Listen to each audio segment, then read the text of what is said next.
Bien, bonjour tout le monde. Ravi d'être avec vous ce matin. On est ensemble jusqu'à 11 heures. Alors, comment ça va se passer? Je vais dans quelques instants vous présenter, je vais la présenter tout de suite, et puis elle pourra compléter par elle-même, Agnès Levallois, que je vous demande d'applaudir, qui est avec moi aujourd'hui. Lauréate de l'Institut national des langues et civilisations orientales, maître de recherche à la Fondation pour la recherche stratégique, maître de conférence à Sciences Po Paris, c'est tout. Il faut une feuille A4 pour la carte de visite. Et elle a été directrice adjointe de France 24, section arabe, c'est bien ça, c'était entre 2006 et 2009. Merci Agnès d'être avec nous aujourd'hui. J'aurai un petit entretien avec Agnès pendant quelques instants, elle a une quinzaine de minutes, ce qui nous permettra de poser les axes du débat que nous aurons et nous aurons le plaisir de débattre et de développer avec Sina Saddin Fritz qui est avec nous aujourd'hui, que je vous demande d'applaudir, il nous rejoindra tout à l'heure, cofondateur de Média 24, mais pas seulement, parce qu'on retracera tout ce qui a été fait depuis très longtemps. Si Mohamed Haïtami, que je vous demande d'applaudir également, PDG du groupe Le Matin, et puis il est chez lui ici aussi, non? Alors si Haïtami, moi je l'ai connu quand il venait sur mon émission en tant qu'expert bancaire. Voilà, et là c'est intéressant de voir comment justement on passe de ce secteur-là au secteur de l'info et surtout dans la mutation dans laquelle elle est. Mutation dont on va parler aujourd'hui. Alors c'est vrai que c'est intéressant de voir qu'on a ce débat aujourd'hui en 2023, que c'est un débat qu'on a démarré peut-être très timidement il y a une dizaine d'années. Il y en a qui ne voulaient pas commencer le débat. Il y en a qui ne voulaient pas se poser la question sur l'avenir des médias à l'ère de la digitalisation. Mais maintenant que ça s'accélère d'une manière assez incroyable, d'une manière exponentielle, avec l'arrivée de l'intelligence artificielle, de vraies questions se posent. Alors les questions qu'on va se poser aujourd'hui, le titre de la conférence, c'est « Quel avenir pour les médias ?» Alors on ne va pas dire à l'ère de la digitalisation, c'est à l'ère de la diversification, à l'ère de la mise à la portée de tout à chacun de produire, de relayer de l'information. Donc ça a un impact nécessairement sur la survie des médias, que vous représentez tous, que ce soit la presse écrite, que ce soit la radio, que ce soit la télévision. Quels sont les business models, peut-être aussi aujourd'hui sur toute la partie digitale, parce que beaucoup de médias ont du mal à trouver leur business model, pérenne en tout cas. Et enfin, qui est pour moi quasiment peut-être le plus important, et je pense, et j'espère, et je pense pour vous aussi, c'est quel impact sur pas seulement la liberté d'expression, mais la conscientisation des lecteurs, lectrices, auditeurs, auditrices, spectateurs, spectatrices.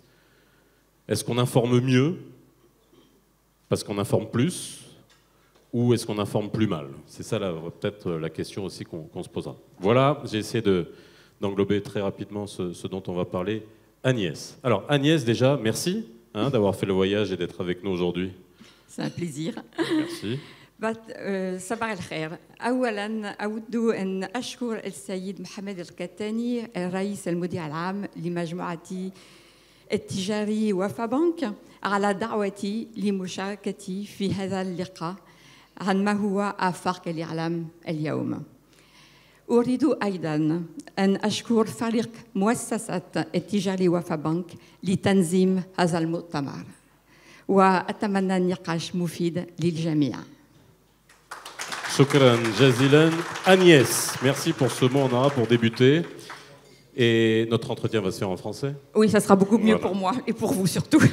Alors, l'idée c'est vraiment par rapport à tous les axes que j'ai développés, qu'on discutera ensuite. Mais déjà, est-ce qu'on peut dans un premier temps, est-ce que vous pouvez, de votre point de vue, nous donner un état des lieux de l'accès à l'information, déjà d'un point de vue global, et puis aussi votre vision sur la zone dans laquelle nous sommes, qui est consacrée comme la zone MENA, mais plus particulièrement ici au Maroc? Alors c'est vrai que nous sommes face à un bouleversement considérable de l'information, à savoir que nous sommes face à une diversification des médias, quels qu'ils soient, avec l'intervention évidemment d'Internet, mais surtout des réseaux sociaux. Et cela a profondément bouleversé l'accès à l'information, ce que représente l'information. La première réaction, c'est de se dire que maintenant, on a une information beaucoup plus diversifiée, puisqu'on a un nombre de supports absolument incroyable. Est-ce que ça veut dire qu'on est mieux informé? Et là, je reprends, Faisal, la question que tu posais au début. Et je pense, pour moi, c'est une question absolument fondamentale. Je ne suis pas sûre qu'on soit mieux informé parce qu'on a plus de sources d'information. Alors, ce que je dis est peut-être contre-intuitif, puisqu'on peut se dire qu'en ayant accès à de nombreuses sources d'information, on a beaucoup plus d'informations à disposition pour se faire une opinion. Mais est-ce vraiment le cas? L'impression que j'ai et les études qui ont été faites démontrent que finalement, le citoyen va aller regarder de plus en plus l'information qu'il souhaite entendre, qu'il souhaite lire et qu'il souhaite voir au détriment d'un panorama plus large. Si je prends un exemple tout bête, il y a encore quelques années, tout à chacun regardait son journal. Je vois qu'il y a des exemplaires du matin qui sont là. Donc on a un journal, on l'ouvre, il y a un édito. C'est le résultat d'un travail journalistique avec une ligne éditoriale et on va lire les journaux en fonction de ses choix éditoriaux, mais on va avoir accès à un certain nombre d'articles pour lequel on n'aurait pas forcément d'intérêt, mais de le voir en une, on se dit, tiens, c'est un sujet sur lequel je ne me suis pas penchée, mais qui peut avoir un intérêt. Aujourd'hui, lorsqu'on a ce même journal sur la tablette ou sur son smartphone, finalement, les articles sont mis en ligne au fur et à mesure où ils arrivent. Et donc, on va systématiquement beaucoup plus regarder l'article qui nous intéresse au détriment de sujets pour lesquels on a a priori moins d'intérêt. Et je crains que ce système-là, finalement, renforce ou amène chacun à regarder véritablement ce qui l'intéresse en priorité, au détriment du reste, et d'aller regarder les médias qui l'intéressent le plus, puisqu'on va en parler forcément tout à l'heure, la question de l'intelligence artificielle, fait qu'avec les algorithmes, quand vous avez regardé un article sur un sujet, vous avez immédiatement, qui arrive sur votre smartphone, eh bien, des propositions d'articles qui vont dans le même sens, soit sur le thème, soit sur l'orientation éditoriale, en fonction de ce que vous avez lu et de ce que vous avez regardé. Et donc ça pose, à mon sens, une vraie question. Comment forme-t-on le citoyen aujourd'hui à l'information dans ce contexte où finalement cette diversification qui apparaît comme un acquis considérable en termes d'accès à l'information, et c'est aussi bien évidemment une réalité, mais attention à l'autre effet qui est un effet un peu j'allais dire presque pervers, qui est que chacun va s'enfermer de plus en plus dans sa bulle, à regarder, à lire et à écouter ce qu'il a envie d'entendre et d'écouter, et empêchant d'une certaine manière une certaine ouverture à d'autres points de vue, puisqu'on va avoir des gens qui vont être de plus en plus enfermés dans des certitudes, dans des convictions. Alors, c'est évidemment qu'on a tous des convictions, et heureusement qu'on a tous des convictions, mais on a besoin aussi, je crois, parfois d'être bousculés par des points de vue différents pour permettre de continuer à réfléchir et d'avancer dans une réflexion, et pourquoi pas aussi changer de point de vue. On n'est pas tenu d'avoir le même point de vue en permanence tout au long de sa vie, pour caricaturer, bien évidemment. Alors, un point dont on débattra tout à l'heure. Ça, c'est le premier. 2, nécessairement dans cette dynamique, le rôle des journalistes et la question sur le rôle des journalistes se pose. Puisque aujourd'hui, nécessairement, on a... alors, c'est un slogan d'une magnifique chaîne d'infos en continu française.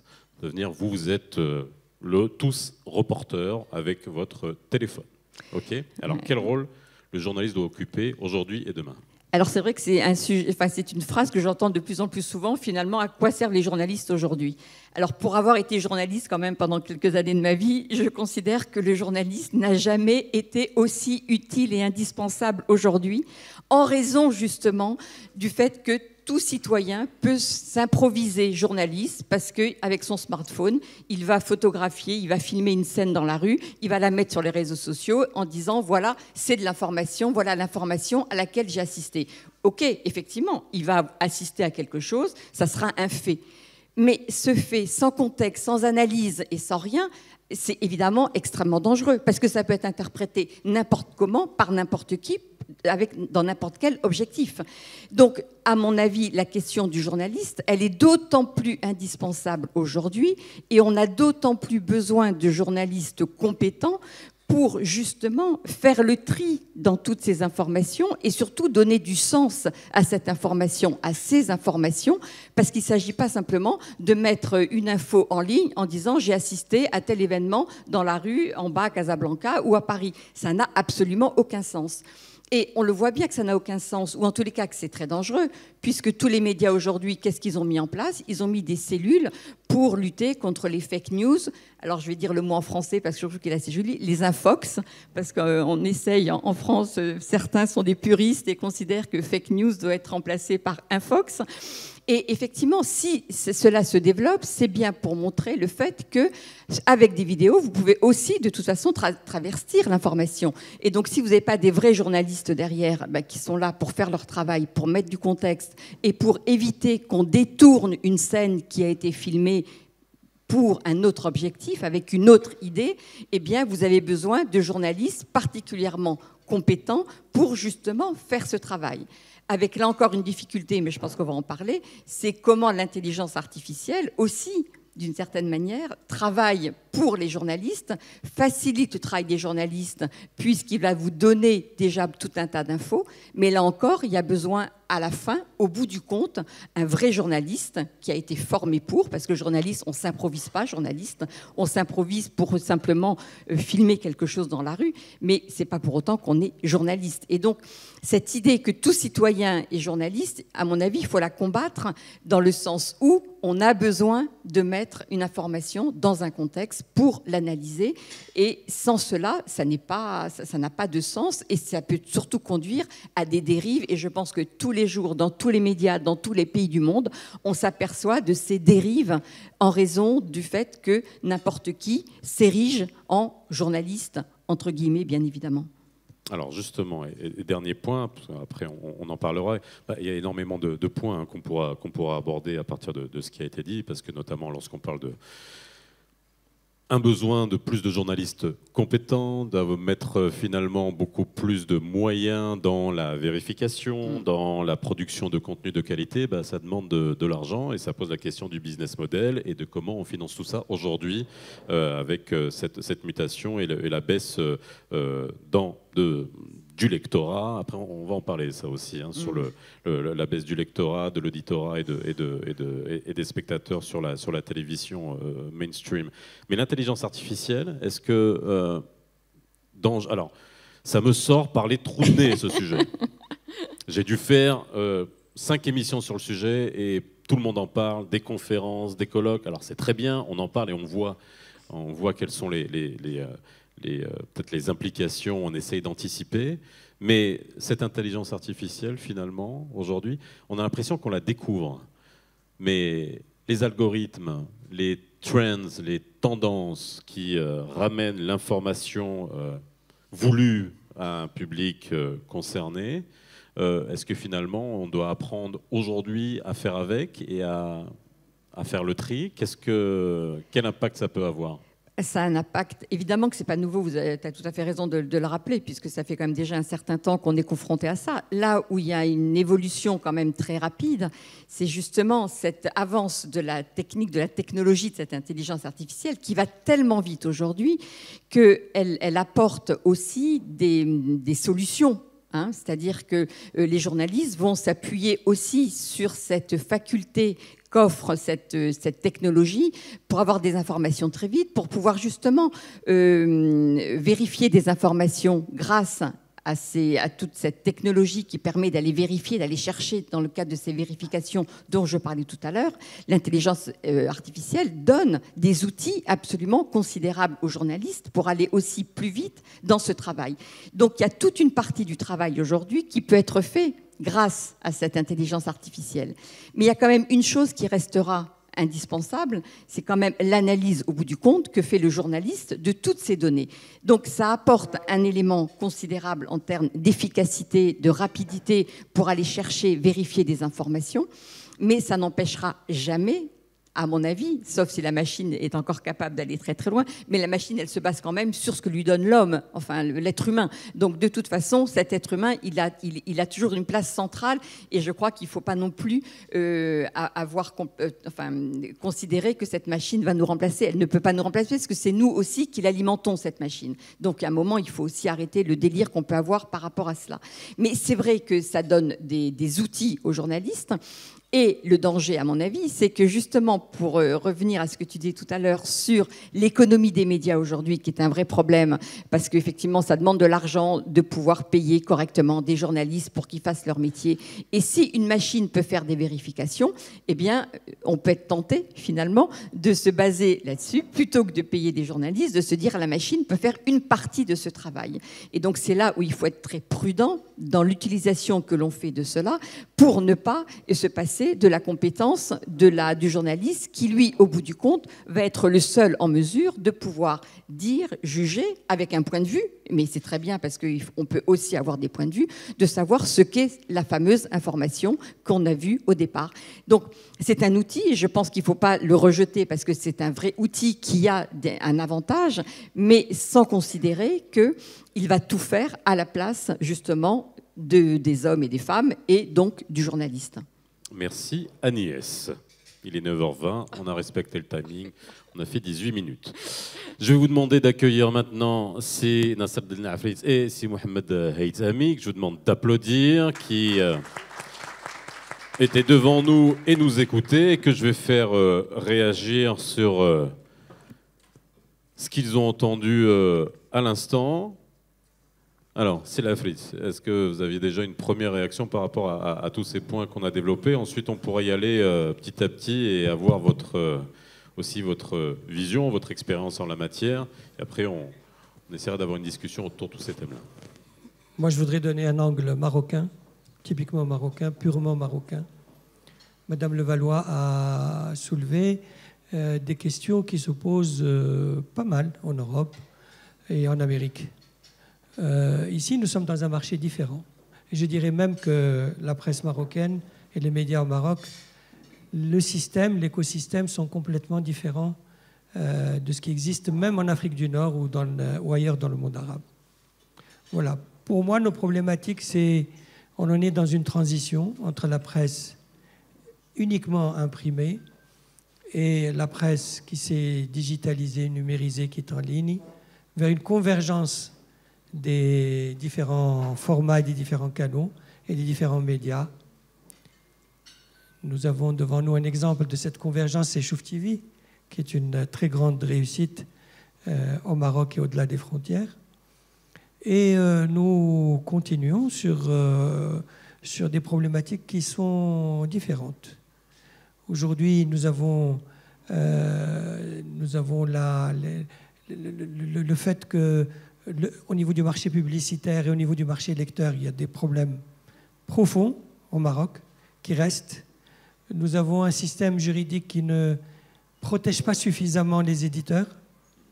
Nous avons de très très bons journalistes et même de grands journalistes. On n'a pas de problème à ce niveau. Mais on a un problème, de mon point de vue, fondamentalement, de modèle économique. Moi, je pars toujours du principe que quel que soit le rôle qu'on peut assigner à la presse, elle est indispensable au vivre ensemble, elle est indispensable à la démocratie. Il n'y a pas de presse s'il n'y a pas d'autonomie de la presse et d'indépendance de la presse. Pour qu'il y ait l'autonomie et l'indépendance, il faut qu'il y ait un bon modèle économique, il faut que la presse ait les moyens de son indépendance. Nous serons un bon journal lorsque nous, à Média 24, nous serons en compétition ou en concurrence avec Mohamed Kettani, avec Tijali, la plus grande banque marocaine, pour recruter. Il faut qu'un lauréat d'une grande école marocaine ou étrangère, il hésite. Est-ce que je vais à Média 24 ou est-ce que je vais à Tijali? Ah, je ne sais pas trop ma carrière. Là, mais il faut avoir les moyens pour le faire. Nous sommes capables de faire de grands journaux, et même à empreinte régionale ou internationale. Mais notre problématique aujourd'hui, c'est l'assèchement, le tarissement du marché publicitaire, qui est un phénomène universel, mondial, mais également, nous avons beaucoup de problèmes sur le marché lecteur, parce qu'on n'est pas assez protégé. Voilà. Sans compter le fait que, bon, il y a beaucoup d'autres problèmes autour de tout cela. Mais pour moi, c'est l'essentiel, il est là. Voilà. Alors, on parlera des business models justement et comment aujourd'hui... Et sur l'intelligence artificielle. Alors, on va rester sur ce point-là. Après, on reviendra sur l'intelligence artificielle, mais sur le business model, c'est extrêmement intéressant parce que avant, après, c'est pas nouveau. Je veux dire, il y a les médias, c'était soit le lectorat. Alors, on parle médias. Alors, on n'est pas en train de parler seulement de presse écrite, mais on va tout mettre à l'intérieur. Mais si on s'intéresse à la presse écrite, c'était le lectorat. Très dur aujourd'hui de faire du payant. Il fallait être bon, parce qu'on vous disait si vous n'êtes pas bon, si vous ne faites pas d'argent, c'est que vous n'êtes pas assez bon pour attirer vos lecteurs et vos lectrices. Les subventions et les pôles publics. Donc ça pose aussi toutes ces questions autour des business models qui déjà étaient à la base un peu compliqués, notamment dans le contexte marocain, et aujourd'hui encore plus avec la multiplication des supports et un marché publicitaire qui n'est pas élastique à souhait. Saïd Sami sur ce sujet-là. Alors effectivement, je vais rester aussi sur la presse domestique. Je ne vais pas m'étaler sur ce qu'a dit Mme Agnès Levallois, même si on sait que c'est en cours, ça va venir. Pour moi, il y a des éléments de contexte qu'il faut retenir. D'abord, c'est que les transformations sociétales ont fait qu'on ne lit plus. Les gens sont plus en train de chercher le divertissement. C'est pour ça que vous avez des plateformes comme TikTok, etc. Et donc la lecture en tant que telle, moi je ne pense pas que les gens vont continuer à lire comme par le passé. La lecture papier. La lecture papier, et même la lecture, c'est-à-dire qu'on va lire de manière très superficielle et on va être happé par ces plateformes et on va regarder de manière parfois passive. On parle maintenant de génération alpha au Maroc. Donc ça, c'est une donnée. On ne sait plus quelles lettres utiliser maintenant, on les a toutes épuisées. C'est une donnée. Le problème aussi qui se pose aussi, c'est que on a peut-être. Moi, je parle en tant que responsable d'une entreprise de presse. Donc, primo, je reprends ce qui a été dit. L'entreprise de presse aujourd'hui, c'est une entreprise technologique d'abord. Si elle n'est pas technologique, elle ne peut pas continuer. Et donc, les entreprises de presse doivent faire énormément d'efforts pour s'adapter au nouveau contexte dont je viens de parler. Deuxième chose, c'est une entreprise. C'est une entreprise. Ça veut dire que quand on est une entreprise, il y a un certain nombre de choses qu'il faut respecter. Il y a la trésorerie, il y a la fiscalité, il y a le recrutement, il y a tout ça. Et malheureusement, ce qui s'est passé, c'est que j'ai l'impression qu'on forme bien des journalistes, mais on ne forme pas des journalistes pour être chef d'entreprise. Et ça aussi, c'est une deuxième difficulté qui est posée. Troisième chose, c'est qu'on dit que la guerre est une affaire très sérieuse pour la laisser entre les mains des militaires. Et donc, le journalisme aussi est une affaire tellement sérieuse qu'il ne faut pas la laisser entre les mains des seuls journalistes. C'est une affaire de société. C'est une affaire, à la limite, de souveraineté. Mais, comme l'a dit Nasreddine, il faut qu'il y ait une autonomie, une liberté de la presse, mais la presse à elle seule ne peut pas relever les défis qui sont les siens aujourd'hui. Alors moi j'ai quelques éléments de contexte que je voudrais peut-être partager avec vous rapidement, très rapidement. Bon, ça c'est rapidement, c'est la décision de l'État marocain. Juste le micro. C'est la décision de l'État marocain d'arrêter la publication des journaux. Nous sommes le seul pays avec la Jordanie qui avons décidé d'arrêter la publication des journaux pendant plus de 3 mois. Et c'est un effet qui a eu, disons, très psychologique. Il a accéléré, ce n'est pas la cause. Sur Internet, vous avez Internet in real time, c'est-à-dire qu'est-ce qui se passe sur Internet en 1 heure. 250 millions de likes sur Facebook en 1 heure. Vous avez 175 millions de likes sur Instagram, 26 millions de posts Twitter 451 millions de vidéos visionnées en 1 heure, et etc. Dropbox 6 millions en 1 heure. Ça veut dire qu'aujourd'hui, la presse vit une crise existentielle. C'est-à-dire qu'on n'est pas en train de vivre une crise conjoncturelle comme l'a été le secteur d'automobile ou le secteur du tourisme pendant le Covid qui maintenant reprend de plus belle. Nous, on ne reviendra plus jamais à cette situation. Et donc, Internet, les plateformes font et feront partie de notre vie, mais cette situation inédite fait qu'on doit réfléchir à l'utilité de la presse pour une société comme la nôtre et qu'est-ce qu'on veut. Quel est le citoyen qu'on veut demain et qu'est-ce qu'on doit lui dire et comment il doit consommer cette information.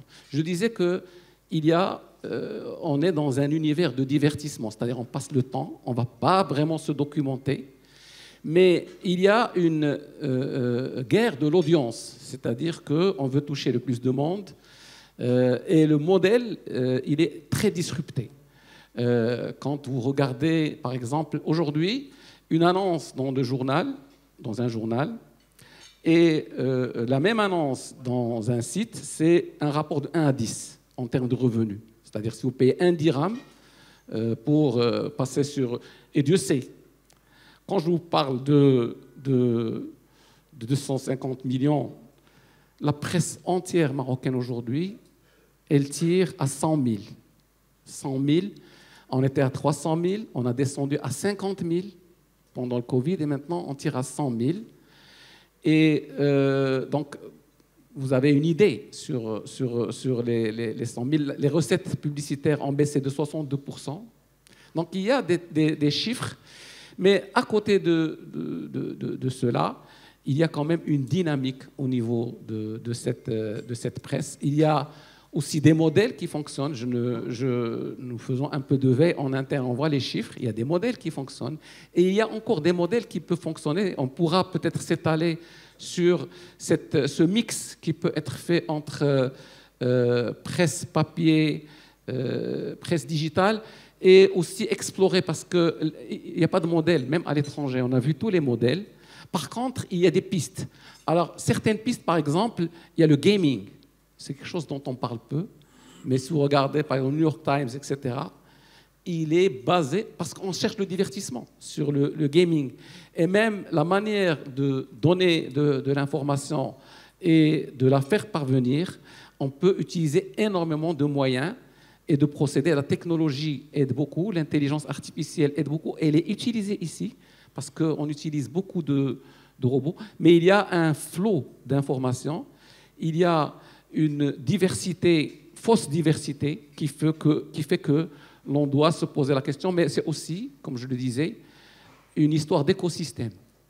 La presse a beaucoup de choses à se reprocher. Alors justement, ça c'est une question qu'on va dire, parce que la responsabilité aussi, il faut se la poser. Mais avant qu'on parle de ça, j'aimerais y arriver à la fin.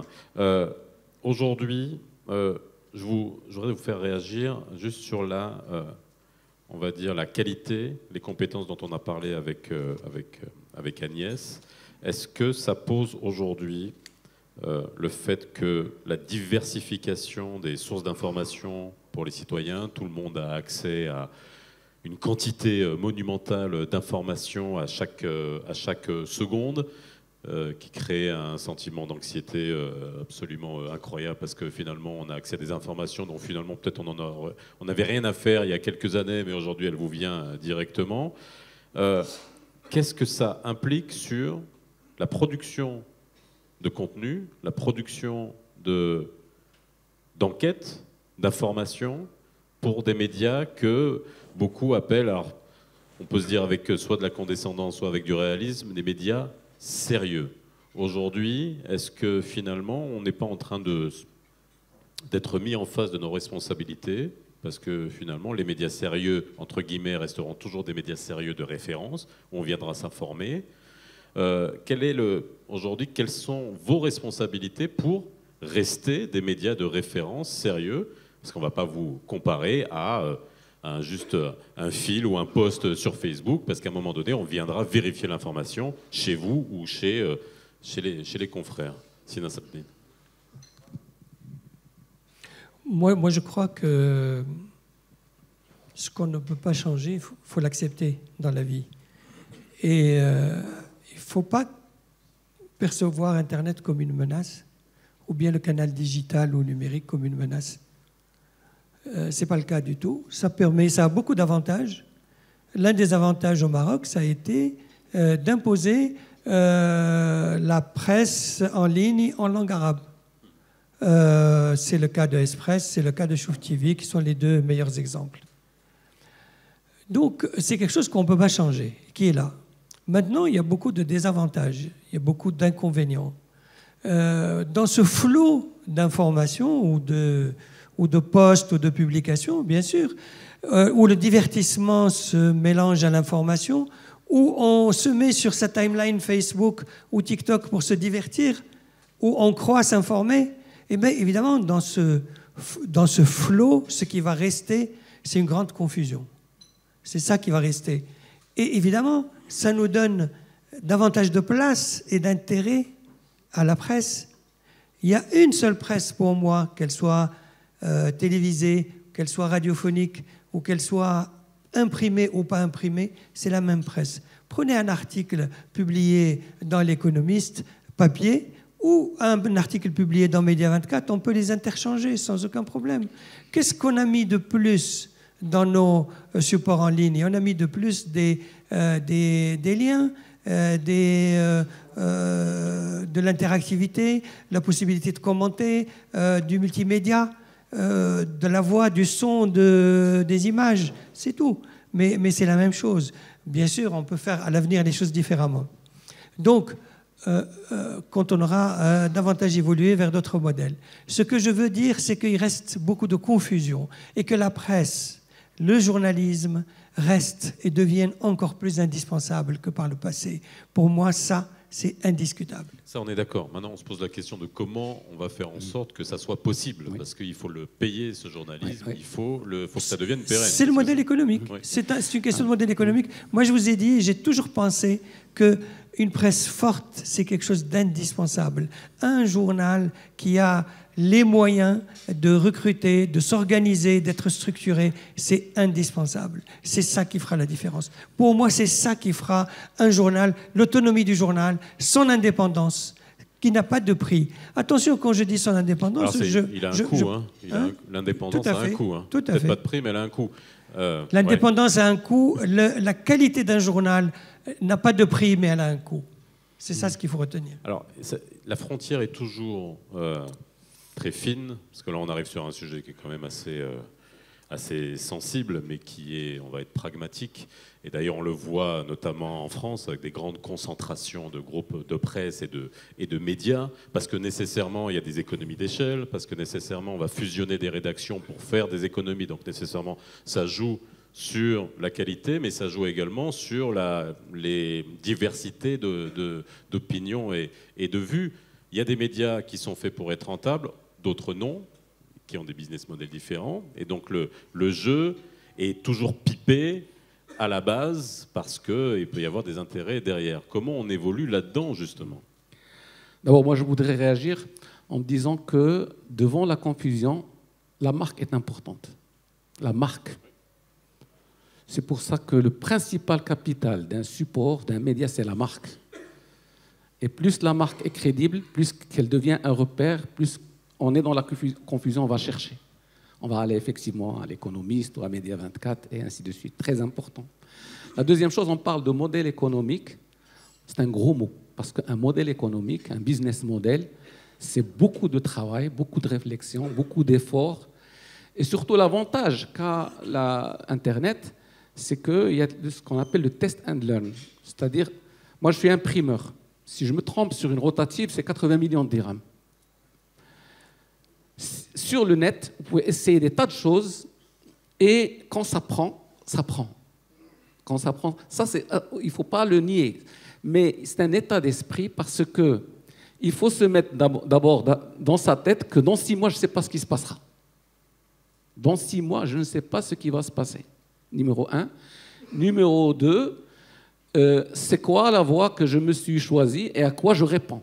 parce qu'il faut quand même revenir aux bases du marketing. Vers qui je m'adresse et quel message je vais véhiculer et comment je vais monétiser. Le terme de monétisation, tout à l'heure on en parlait, eh bien, il y a différents... Si on ne comprend pas comment on monétise quelque chose, c'est très compliqué.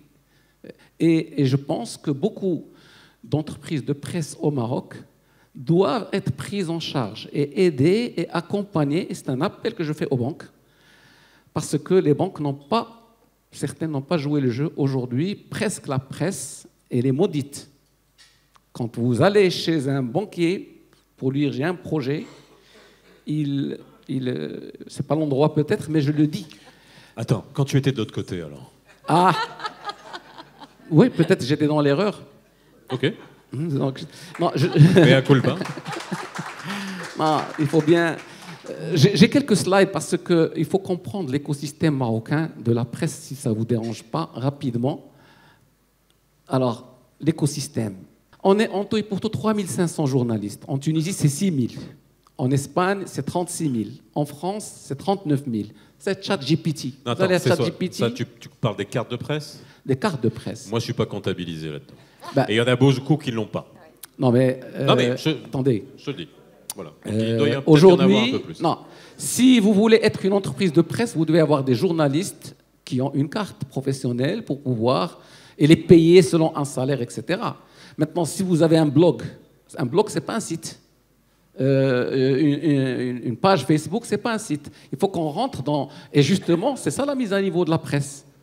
On parle de 2000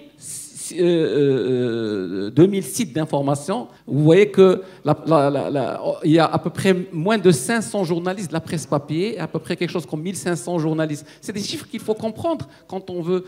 Je viens de la banque, donc on comprend le secteur, comment il fonctionne. Lorsque vous avez en tout et pour tout 3500 journalistes, de quelle presse vous pouvez parler?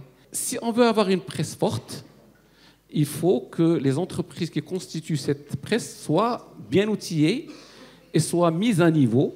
Et là, je voudrais dire quelque chose de très important. L'État marocain a joué le jeu plus qu'il n'en faut. Il faut le reconnaître. L'État a pris à bras le corps la presse et jusqu'à maintenant, plus ou moins 6 mois de salaire par an sont payés par l'État.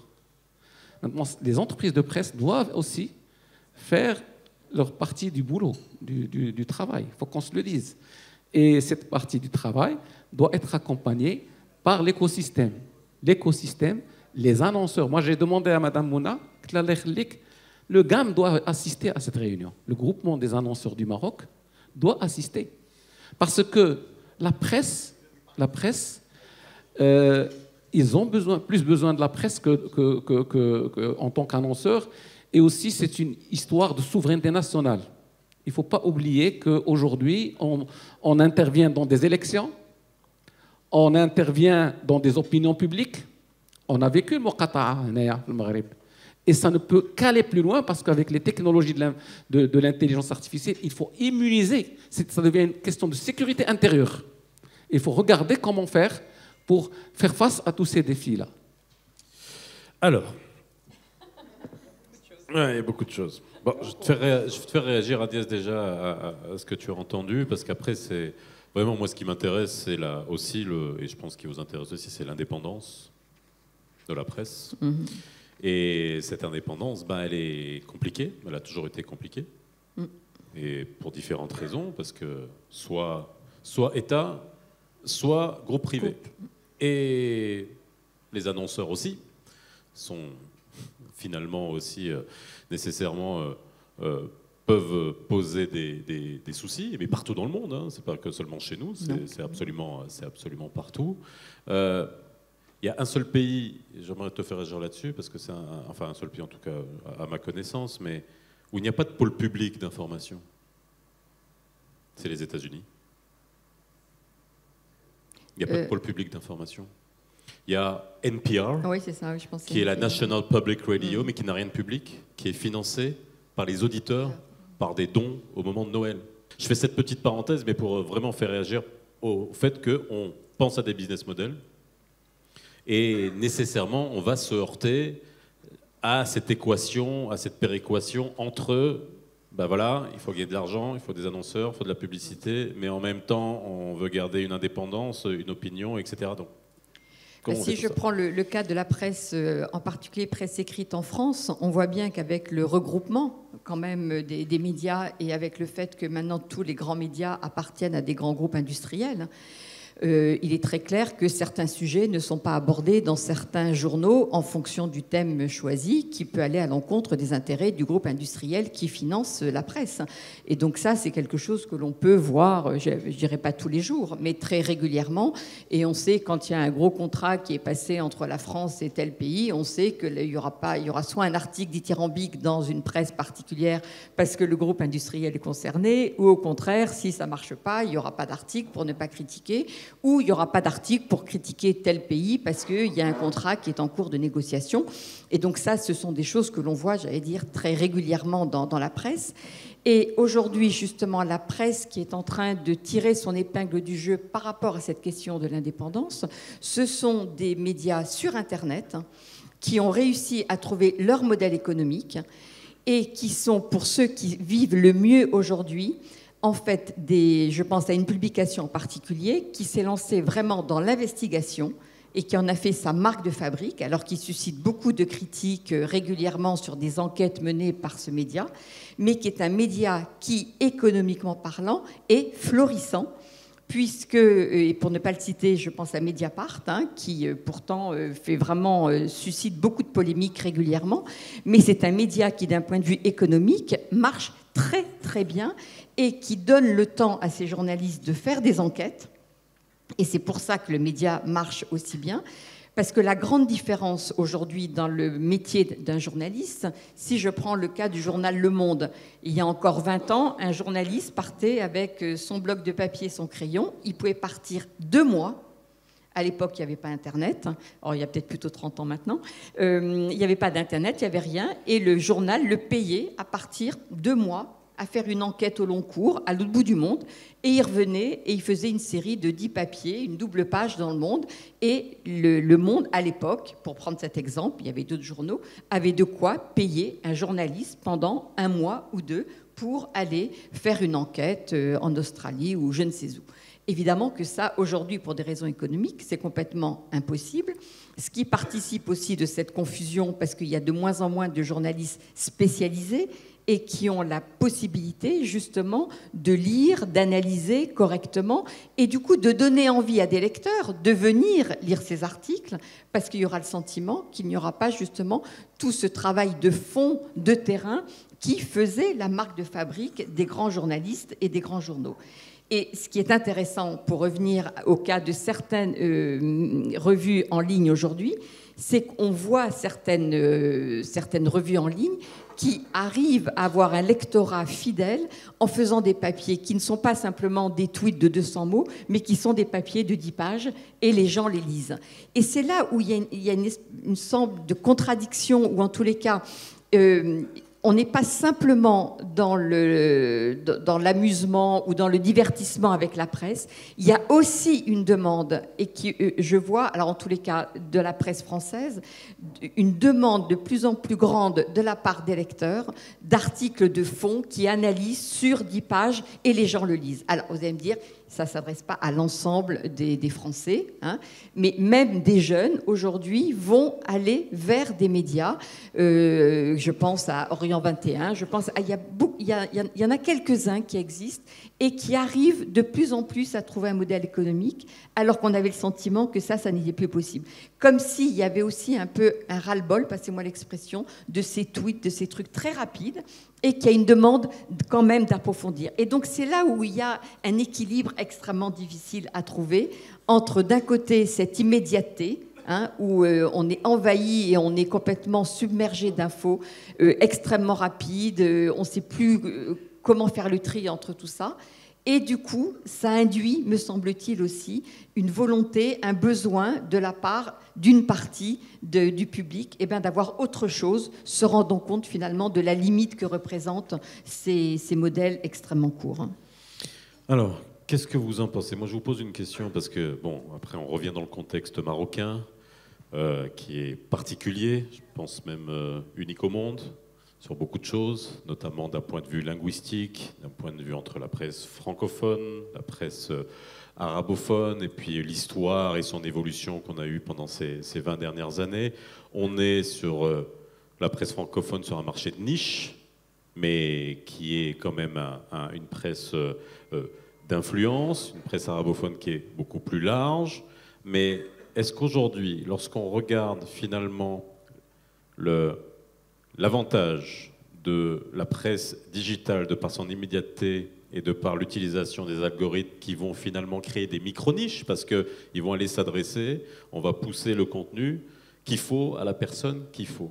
Est-ce que l'avenir, c'est ça? C'est des sites où on va se dire peut-être qu'ils vont peut-être devenir payants, mais qui s'adressent à une niche qui est prête à payer pour ça? Et ça peut être à tous les niveaux. Est-ce que c'est une piste?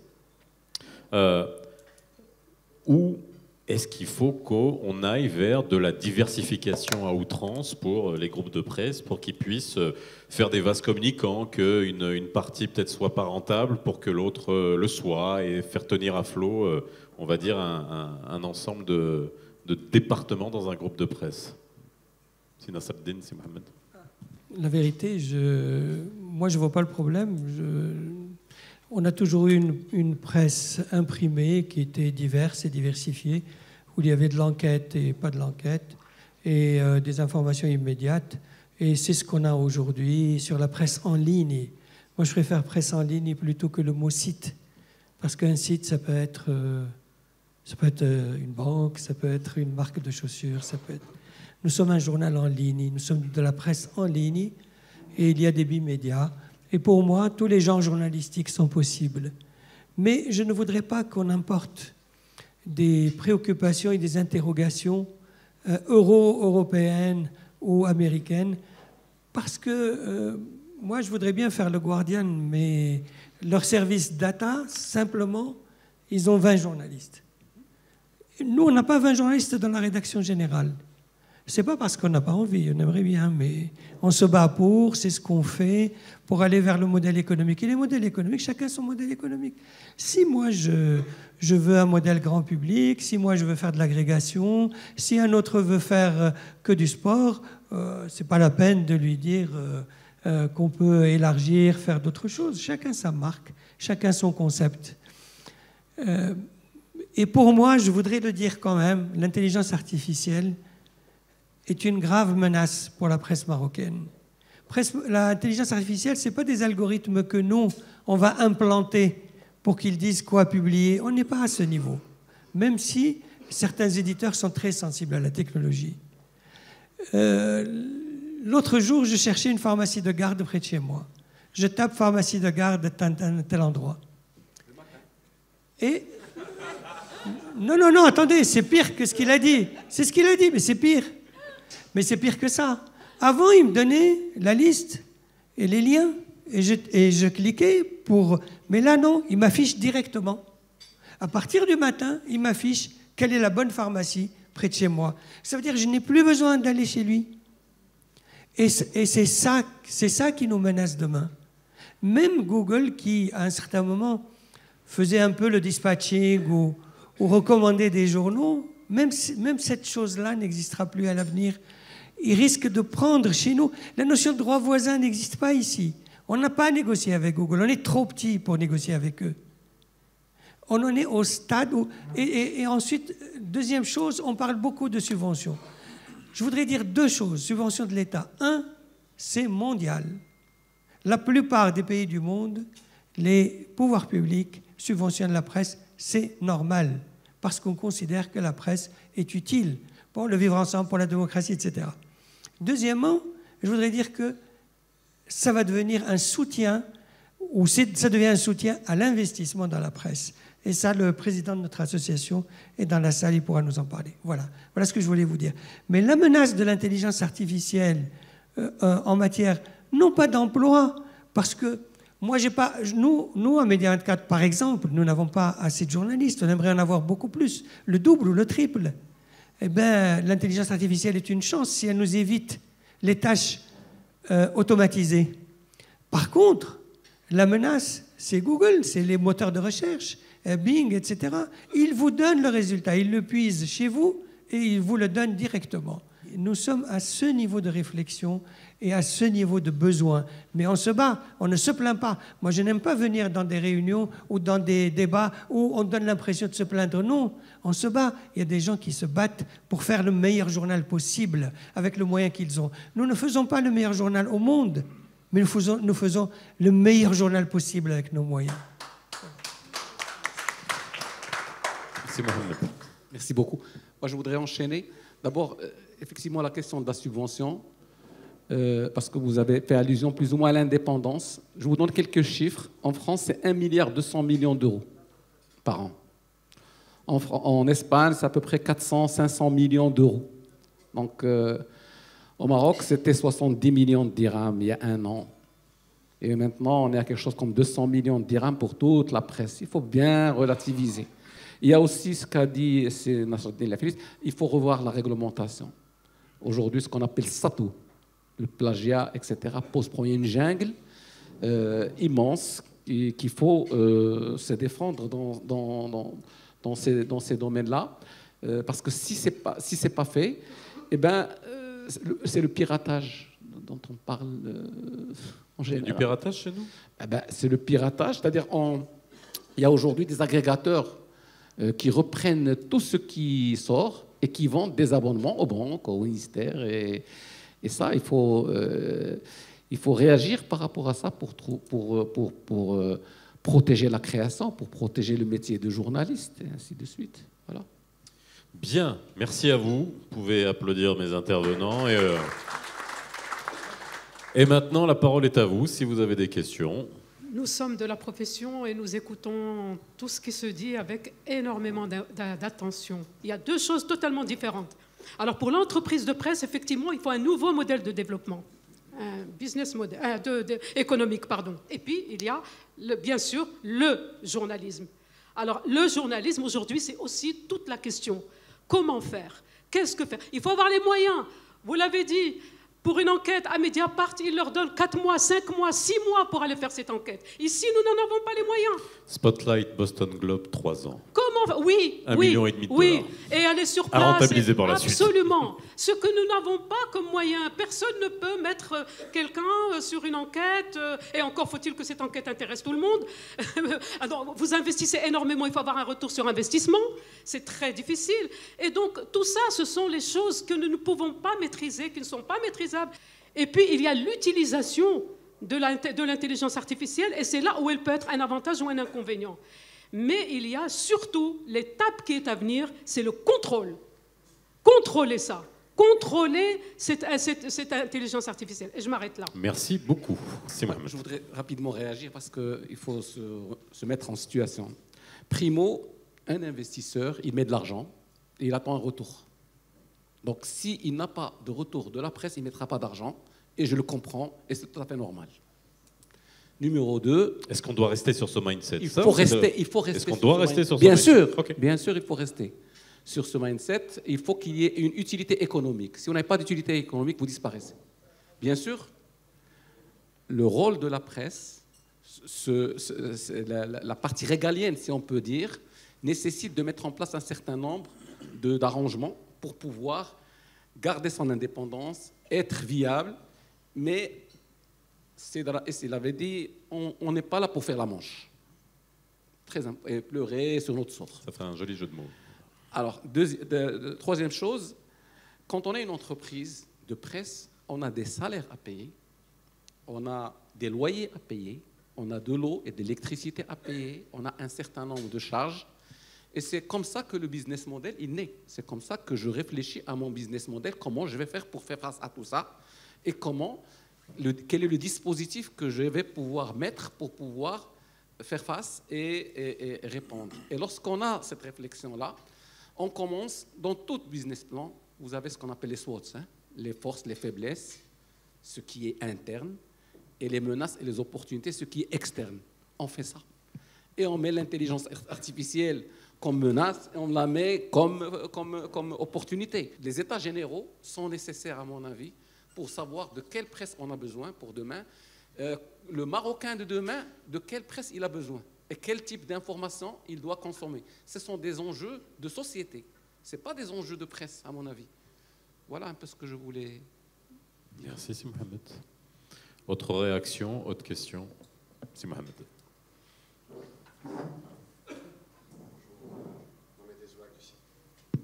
Mohamed Ezouak du site Yabiledi.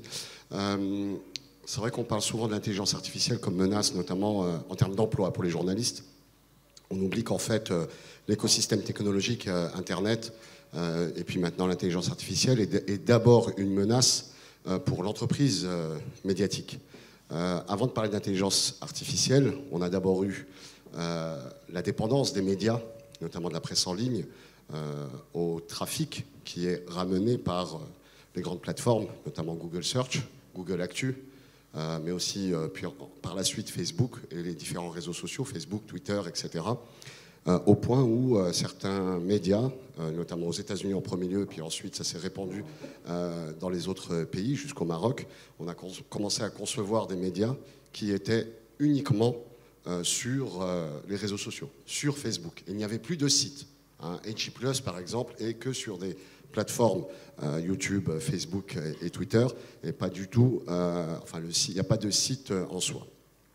Et cette dépendance, même au Maroc, il y a des sites qui ont été directement impactés, puisque cette dépendance, le jour où Facebook estime que vous avez enfreint ces règles, eh bien, elle coupe la page.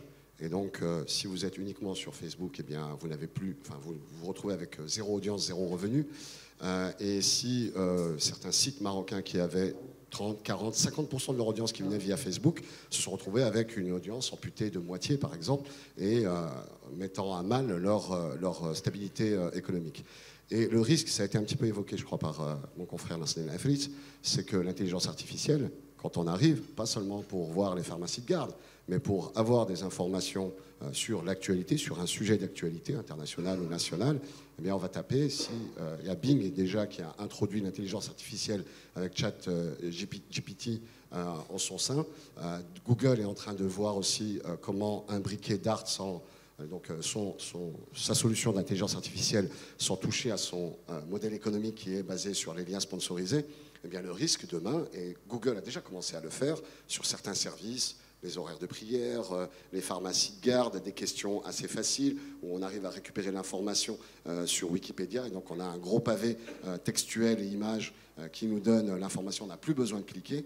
Eh bien, demain, ça va être sur des sujets d'actualité. Et là, il n'y aura plus besoin de cliquer. Donc, on va se retrouver encore plus dépendant, voire une audience qui va se tarir. Et là, on revient sur le modèle économique, puisque encore plus que la presse papier, la presse digitale est un modèle économique basé sur l'audience.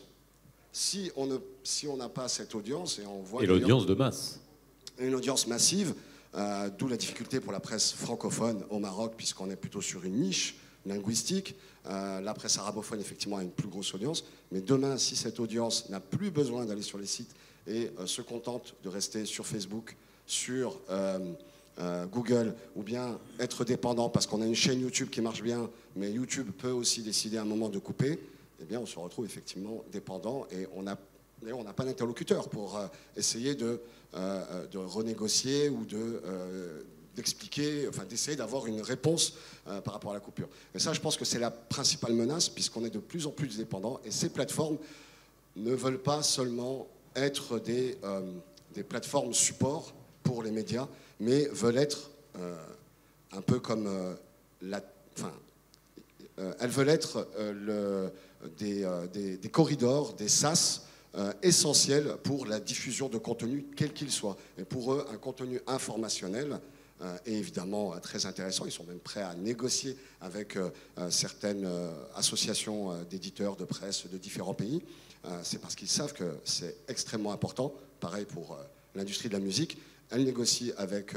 mais derrière, il y a évidemment cette dépendance. Et pour nous, c'est le principal risque, puisque si demain, on n'est plus capable de gérer cette audience, et donc notre modèle économique de vendre cette audience, eh bien, malheureusement, on n'a plus aucun moyen, aucun levier pour résister et pour continuer à être à la fois diffuseur d'informations, mais aussi avoir un modèle économique viable. Merci. Merci, Si Mohamed.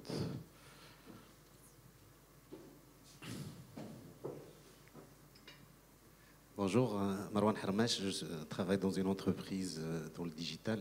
Je vais surenchérir sur ce qu'a dit Si Mohamed. C'est quoi une entreprise digitale? Je fais de la communication digitale. Ok. Je voulais surenchérir sur ce que vient de dire Si Mohamed à travers une expérience de ma routine d'information aujourd'hui, comment elle se passe. 50% je le passe sur les sites d'information, sur de la presse papier, etc. Et la moitié du temps que je réservais pour m'informer, je le passe sur des plateformes d'intelligence artificielle pour dire, par exemple, à travers certains plugins qui ont été développés par ChatGPT, fais-moi une synthèse de l'actualité économique de la semaine au Maroc, en présentant les résultats dans un tableau et en me disant quels sont les mots-clés, quel est le rédacteur. Et donc déjà, la moitié du temps que je passais à m'informer, aujourd'hui, je n'ai plus à aller sur les sites. C'est un peu les quelques exemples qui se sont illustrés. Et si, quitte peut-être à choquer certains, et si demain, le métier de journaliste tel qu'on le connaissait disparaîtrait ou changerait complètement, et on le voit un petit peu les prémices à travers une certaine ubérisation de ce métier-là, à travers la multiplication des créateurs de contenu, ce qu'on appelle les créateurs de contenu, des influenceurs, des intermédiaires qui créent du contenu directement sur les plateformes des réseaux sociaux, à travers... On a réussi à ne pas parler d'influenceurs jusqu'à maintenant. À travers ce qu'on appelait à un moment le journalisme citoyen, à travers une certaine désintermédiation de l'accès du public à des sources d'information à travers ces intermédiaires-là, à travers aujourd'hui, si vous voyez sur certaines plateformes, notamment sur Twitter, des threads qui sont rédigés par des personnes qui sont spécialisées dans tel ou tel domaine et qui vous donnent des synthèses sur un sujet, sur une actualité qui... si vous lisez ce thread-là, vous n'avez pas besoin après, si vous voyez passer un article de presse publié dans un média, vous vous dites, je sais l'essentiel, ça a été dit par un spécialiste qui normalement devait passer par une interview dans ce média-là. Et si il y a un autre aspect aussi, c'est la diversification qui a été entamée par certaines entreprises médias à travers des contrats de création de contenu qui travaillent avec des marques, etc., à partir pour essayer d'avoir des revenus et pour compenser le manque à gagner sur les médias. Tout ça, je ne suis pas pessimiste, mais étant donné un early adopter que je suis par rapport à ces technologies, et si demain était peut-être une reconfiguration et au pire une disparition de la définition de journaliste telle qu'on la connaissait jusqu'à maintenant, une rédaction qui se réunit le matin, une définition d'une ligne éditoriale, une sélection des médias, une publication dans un médium pour par la suite qu'un public. Et si ce mouvement a déjà été entamé et qu'il ne fait que s'accélérer dans le futur. Merci. Je voudrais juste dire une chose. Avec cette évolution dont vous parlez, il me semble que ça implique une formation des jeunes à l'information beaucoup plus importante que ça n'est le cas aujourd'hui, pour justement leur donner les moyens de pouvoir réagir, comprendre l'environnement dans lequel ils évoluent par rapport à cette évolution justement des médias avec l'introduction de l'intelligence artificielle ou autre. Et là, il y a, alors en France, mais je pense dans d'autres pays, il y a des programmes au sein de l'éducation nationale pour justement apprendre aux enfants, former les enfants, leur donner des clés leur permettant de mieux appréhender justement cette évolution des médias pour leur permettre de réagir et de ne pas être simplement complètement, j'allais dire, mangés par toute cette information qui circule, qui peut complètement les déborder dans bien des cas parce qu'ils vont regarder Twitter, ils vont Facebook, enfin toutes ces plateformes qui existent. Et il me semble que ce domaine de la formation aux médias, pour les jeunes en particulier, est un élément d'autant plus important à mettre en place aujourd'hui face justement à cette diversité des sources d'information et la confusion dont on parlait au début, qui est une confusion, qui est un risque important, parce que là, on est dans la formation de citoyens absolument indispensable et d'autant plus, encore plus indispensable aujourd'hui, en raison de tout ce qu'on vient de dire depuis un petit moment. Je peux enchaîner, tu veux? Alors, quelques vérités Pour moi, d'abord, le contenu est important. Quand on crée du contenu, et du contenu exclusif, il a de la valeur. Il faut négocier peut-être avec les GAFAM, mais si vous produisez un contenu, il a de la valeur et il est monétisable. Le meilleur exemple est cette matinale. Qui peut produire un tel contenu si on n'avait pas réuni autant de personnes venues d'horizons différents, qui ont des expériences, qui ont un vécu? Et je pense qu'on a créé une richesse, un contenu riche. Lorsque on fait ce genre d'événement en tant que média et qu'on a ce contenu-là, il a de la valeur. Ça, c'est la première chose. La deuxième chose, je pense qu'il faut que l'entreprise de presse investisse dans le digital. Moi, je parle un peu de mon expérience. Aujourd'hui, j'ai peut-être autant de journalistes que de gens qui sont derrière des écrans. Vous avez des traffic managers, vous avez des data scientists, vous avez des web designers, vous avez toute une équipe de ce qu'on appelle brand factory, etc. Ça veut dire qu'il faut s'y mettre et commencer à accompagner l'évolution pour qu'on sache ce qui se passe. On a des gens qui savent ce qui se passe et donc où évoluer. Et d'ailleurs, César, quand il a parlé de ça, c'est parce qu'il est dedans. Si on ne s'investit pas, on va être dépassé. Ça, c'est quelque chose de sûr. Et la troisième chose, madame, vous venez... On est passé des rédactions bruyantes aux rédactions silencieuses. Ça m'a... Mieux que ça, on a maintenant la newsroom. C'est-à-dire, maintenant, par exemple, je n'ai plus d'arabe, j'ai plus de français. On a de l'information qui arrive et qui est orientée sur l'arabe, sur le français, sur les plateformes, et le lendemain dans le journal. Donc, ce sont des évolutions il faut des moyens, mais il faut aussi avoir de la vision. Je tenais à le dire quand même. Oui, je ne pense pas que les journalistes vont disparaître, mais alors absolument pas. Ça dépend, en tout cas, ce qu'on met dans cette appellation. Les imposteurs vont disparaître. Aucun algorithme ne pourra remplacer un journaliste. Maintenant, qu'est-ce que c'est un journaliste? C'est quelqu'un qui est capable de décrire fidèlement les faits et de donner au lecteur les moyens de se faire son opinion. La définition n'est pas de moi. Et donc, ça, aucune machine ne peut le faire.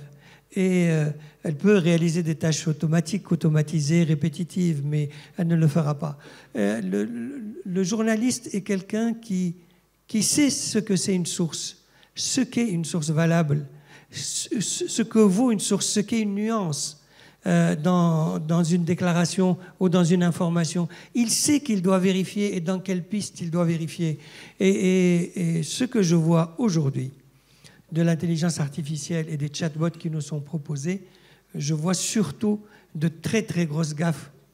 Maintenant, oui, ils sont capables de diffuser d'une manière automatisée un bulletin météo. Tout à fait. Voilà. Mais nous, on est capables, nous les journalistes, moi je fais ce métier parce que je l'ai aimé quand je l'ai fait très jeune et je suis resté dedans parce que j'ai eu la passion de ce métier. Et donc je l'aimerais toujours, oui, tout à fait. je l'ai aimé pour la vie, voilà. Et nous, ce que nous faisons, c'est hiérarchiser l'information, c'est la vérifier, c'est la trier, c'est la hiérarchiser. Nous sommes capables de faire de vrais résumés pour les personnes qui le demandent, pour les clients qui le demandent, et nous ferons de meilleurs résumés que ce qui est publié à droite ou à gauche. C'est ma conviction. Voilà.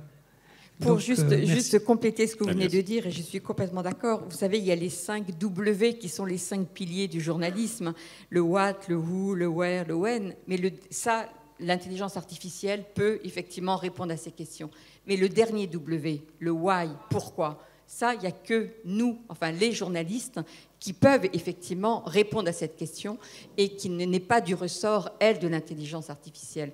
Et donc, effectivement, le métier de journaliste, j'en suis absolument convaincue, restera. Il évolue de façon incroyable. On est dans des bouleversements, on le disait au départ, absolument considérables. Mais n'oublions pas que le pourquoi, le why, c'est nous, les êtres humains, donc les journalistes, qui continueront à le travailler et à donner du sens à l'information qui sera donnée en partie par cette intelligence artificielle. Le 6e W, c'est le wow. Non, mais c'est vrai, c'est l'infotainment aujourd'hui qui permet de rendre sexy l'information et de la rendre accessible à certains publics. Il est 10h24, si Mohamed... Après, okay. Bonjour tout le monde. Déjà fait rare pour le souligner, il n'y a qu'une banque s'intéresse à l'avenir des médias, ce n'est pas tous les jours que ça arrive au Maroc. Donc déjà, on est quand même dans un événement. Soit c'est inquiétant, soit c'est bien. Non, moi je suis optimiste qu'une banque s'intéresse à l'avenir des médias sans qu'il y ait derrière peut-être un agenda, c'est déjà intéressant. Juste sur l'intelligence artificielle, un exemple, le Financial Times, tout le monde le sait, il vient de nommer une rédactrice en chef pour l'intelligence artificielle. Et il se pose tous les matins avec la chef éditoriale pour discuter des vrais sujets. Donc on est vraiment ça c'est peut-être un élément à ajouter dans vous avez des entreprises de presse, comment on peut justement par rapport aux ressources humaines mettre à profit les profils, je dirais, numériques. Moi je trouve que notre monde des médias de la presse est assez déconnecté par rapport à tout ce qui se passe dans le monde digital. On peut avoir un grand événement qui s'appelle le GITEXT, avec plein de ressources marocaines brillantes. Et le monde des médias marocains, il est complètement déconnecté de ce monde-là. Alors il y a tellement de choses à faire, à expérimenter. On devrait avoir des startups marocaines médiatiques qui sont basées sur peut-être le digital, le numérique. Là, peut-être c'est une réflexion. Et c'est là, monsieur le Haythami, qu'on disait les pouvoirs publics. Moi, je trouve que les pouvoirs publics doivent lâcher ce monde des médias. Je pense qu'on devrait être beaucoup plus mature pour qu'on puisse avoir un vrai monde économique, privé, où les meilleurs gagneront. Je pense que ce modèle-là de subvention devrait, à un moment donné, d'une façon ou d'une autre, soit le penser autrement, avec des vrais cahiers de charges, pour que le meilleur puisse exister, et puis passer à un vrai modèle privé. Je pense que le ticket d'entrée au monde des médias marocains doit être plus accessible. Je ne comprends pas qu'aujourd'hui, en 2023, pour lancer un journal au Maroc, il faut aller dans un tribunal pour avoir un récépissé, pour lancer un média. On est en 2023. Là, c'est des vraies choses pratiques sur lesquelles on pourrait travailler pour faire avancer et puis pour créer d'émulation. Voilà, c'était quelques réflexions. Faisant partie de la NME, on a suivi avec justement les évolutions de la presse au Maroc. On ne parle plus de subventions. On parle d'aide au développement. Et pour accompagner les investissements. Et l'État, maintenant, peut prendre jusqu'à 40% pour les projets d'investissement. Donc, on ne parle plus de subventions. C'est pour garder justement la neutralité de la presse et son indépendance. Merci pour la précision. Oui, bonjour à tous. Kamal Bouayed, fondateur et ex-dirigeant du groupe Infomédiaire. Je voulais juste partager un point de vue. Je pense qu'aujourd'hui, comme tout ce qui se passe dans le monde, le secteur de la presse évolue très vite. Donc non seulement il faut être à jour, mais je pense qu'il faut déjà anticiper la prochaine étape. On a la chance d'avoir des enfants, donc on sait qu'aujourd'hui nos enfants ne s'informent pas du tout de la même manière que nous. Je pense que déjà, et ce sont des personnes qui sont en école de commerce aujourd'hui, qui vont entrer dans le marché du travail dans 2-3 ans, qui vont être dirigeants, j'espère. Donc il va falloir les informer. Donc peut-être déjà anticiper cette étape-là. Être prêt pour cette phase. L'anglais prend beaucoup d'ampleur aujourd'hui. Moi, mes enfants sont en école de commerce en France, mais ils étudient en anglais. Est-ce qu'on est prêt demain à les informer en anglais? Donc je pense qu'il va falloir déjà anticiper ces étapes-là et être prêt pour faire face à cette situation. Merci. Je vais être rapide aussi, Faisal. Vas-y, je t'en prie. Merci à la Fondation Tijari pour cette très, très belle table ronde. J'ai une question, je reprends le thème d'aujourd'hui. Quelle perspective, je m'adresse à Mme Levallois, Sir Haythami et à Nasreddine, quelle perspective pour vous, pour la démocratie, dans un monde où la presse est médiatisée? Agnès, réponse directe à cette question et ensuite je vous ferai réagir ce que vous voulez par rapport à tout ce qui a été dit. Vaste question. Et là, je reviens à ce que j'ai évoqué tout à l'heure, l'éducation. Je pense que là, il y a vraiment un devoir d'éducation pour que les jeunes puissent se retrouver dans cette jungle que représente aujourd'hui l'information sous ses différentes formes.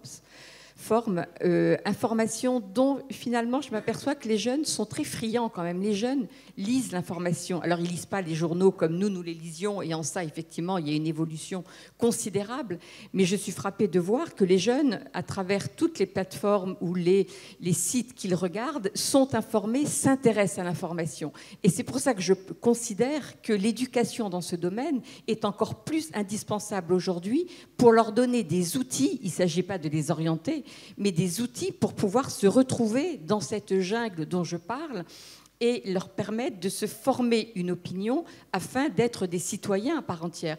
Pour moi, le grand défi à l'heure actuelle, que ce soit alors là, à travers le monde, même s'il y a des différences, et on l'a vu tout au long de cette discussion ce matin, il y a des différences d'accès à l'information, de perception d'information suivant là où on se trouve, mais il me semble qu'il y a vraiment un fait que l'on retrouve partout, c'est comment donner des outils en particulier à nos jeunes, mais pas que. Je considère qu'il y a aussi des adultes qui auraient besoin d'avoir quelques clés pour se retrouver dans ce magma que représente aujourd'hui cette vague d'informations à laquelle tout le monde est soumis. Et donc l'éducation me paraît être vraiment la base pour permettre et éviter des dérives et éviter, ce que je disais peut-être tout au début, que chacun se renferme de plus en plus dans une bulle qui est sa bulle. Et je crois que c'est pour moi le plus grand danger, même si c'est un avantage, mais c'est aussi un danger. Comment faire en sorte qu'on ne s'enferme pas chacun dans notre bulle, dans uniquement nos centres d'intérêt et qu'on s'intéresse au monde d'une façon plus générale. Alors ça paraît un peu pompeux de dire ça de la sorte. Les vieux blogs sont mieux ? Ce n'est pas une question de savoir si c'est mieux, mais c'est comment se retrouver et regarder des choses en dehors de nos centres immédiats d'intérêt pour avoir une compréhension du monde. Merci Agnès. Si Mohamed Nasserdine, réaction et conclusion. Quelle est la perception par la société de la presse? On s'est posé cette question. Et l'image que renvoie la presse n'est pas si bonne. Donc la presse a aussi des choses à faire pour améliorer son image, enfin une certaine presse. La deuxième chose, c'est qu'il y a plusieurs impératifs. D'après les questions qui ont été posées, il y a plusieurs impératifs qu'il faut concilier. La presse, tout le monde le sait, c'est un pilier de la démocratie. On ne peut pas ne pas avoir... Si on n'a pas de presse libre, on le paiera d'une manière ou d'une autre. La deuxième chose, la presse a besoin d'indépendance. Mais de l'autre côté, elle a besoin d'appui, elle a besoin de soutien. Le modèle de la presse aujourd'hui pose problème à l'échelle du monde, pas à l'échelle seulement. Et c'est pour ça qu'il faut rester quand même dans un... On ne peut pas dire, nous, c'est spécifique, c'est le... Non, ça s'applique à tout le monde. Et donc, tous les modèles peuvent être expérimentés, mais je pense que ce qui se passe aujourd'hui au Maroc va dans le bon sens, parce qu'il y a une prise de conscience, un véritable appui de l'État. Effectivement, ce n'est plus d'AIM, c'est plus l'accompagnement pour l'investissement et la mise à niveau de l'entreprise de presse. Il y a beaucoup de problèmes de formation, énormément de problèmes de formation, c'est-à-dire c'est quoi le journaliste aujourd'hui, et les journalistes aujourd'hui qui sont là, en tout cas, moi je parle, on a beaucoup de difficultés à faire une conduite de changement.